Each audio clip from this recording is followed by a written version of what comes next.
Embarking on a new career is always exciting. Today you're joining the list of people who work on the railways, keeping the world's people and cargo running smoothly.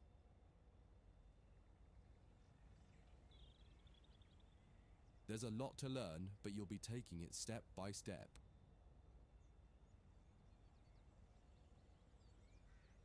Let's start by looking around. Find each of the markers and look at them.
Before you get to the trains, take a quick tour of the facility here and learn the basics of moving around on foot.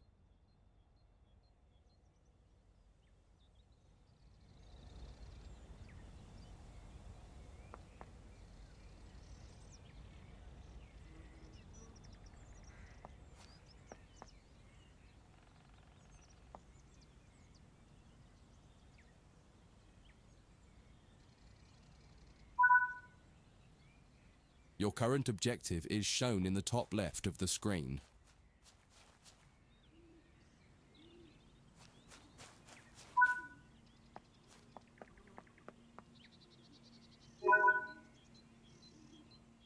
You've just been awarded some action points. These are displayed in the top right corner of the screen and count towards your overall experience level for the game.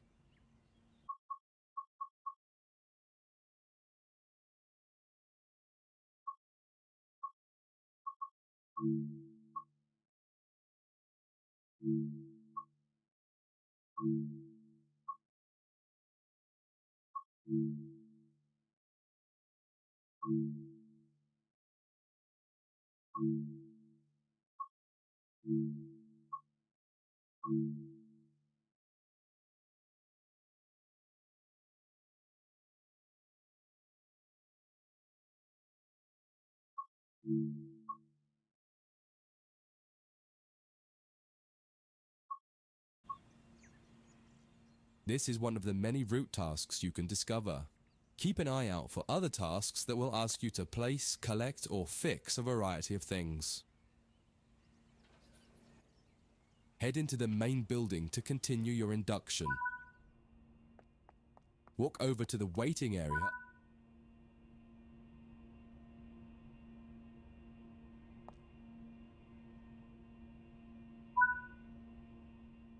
You can pause at any point to review objectives and a lot of other information about what's happening at the moment.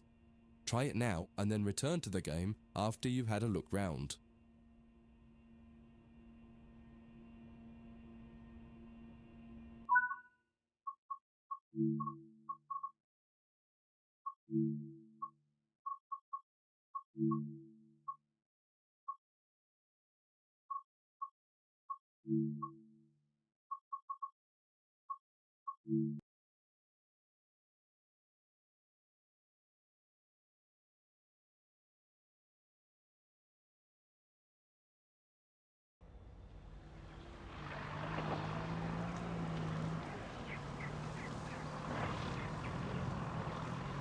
Embarking on a new career is always exciting. Today you're joining the list of people who work on the railways, keeping the world's people and cargo running smoothly.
In this training module, you'll learn about the on-screen overlay known as the heads-up display, or HUD. You'll see it when you're in control of a train. You can configure a range of parameters for the HUD that affect how it looks in the game settings. In this tutorial, you're going to take a look at the two main types of HUD and make a first choice of which one you prefer. Get started by climbing up the ladder into this train and sit in the indicated driving seat.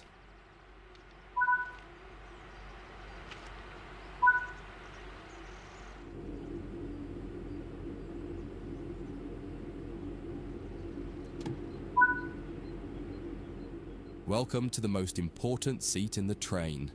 Before you can start learning how to make the train move, you're going to need to understand what the HUD is telling you.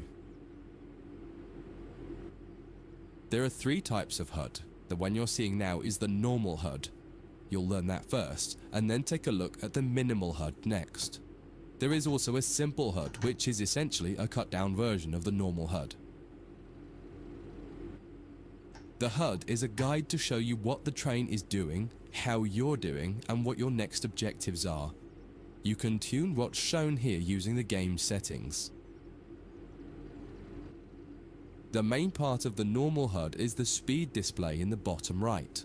Your current speed is indicated by a white bar that will appear on the outside of the speedometer, and there is a red mark that indicates the maximum permitted speed. This is the direction display. An arrow will indicate the forward, reverse, and neutral direction.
A cross, or X, means the reverser is currently either not inserted or in the off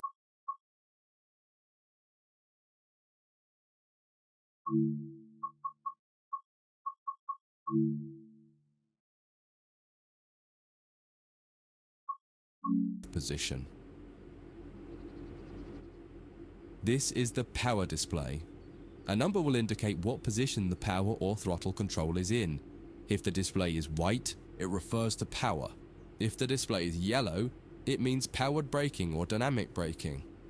If the display is red, then the throttle is currently locked out and you will need to take steps to release the lock before power can be applied. You can learn about troubleshooting elsewhere in Training Center. These are the brake indicators. The exact one shown will vary by train and will often be visible in the train itself on the various gauges. These gauges tell you what is happening in the braking system. The most important one is the BC, or brake cylinder. In most trains, when this reads 0, that means the brakes are released. Anything else and the brakes are applied. In the top right is the track monitor. This shows you the line ahead and allows you to see all the signals and speed limit changes that you're approaching. By default, the track monitor shows the signals with their actual red, yellow, or green aspect. But when you get more confident, you can hide this information via an option in the game settings. As you accelerate, the track monitor will extend its look-ahead distance so you can see much further ahead at higher speeds. This is all done automatically. Now that you're familiar with the normal HUD, it's time to take a look at the minimal HUD. You can change this via the game settings, but for this tutorial the game will change it automatically. You can see that most of the HUD is now gone. We are left with basic information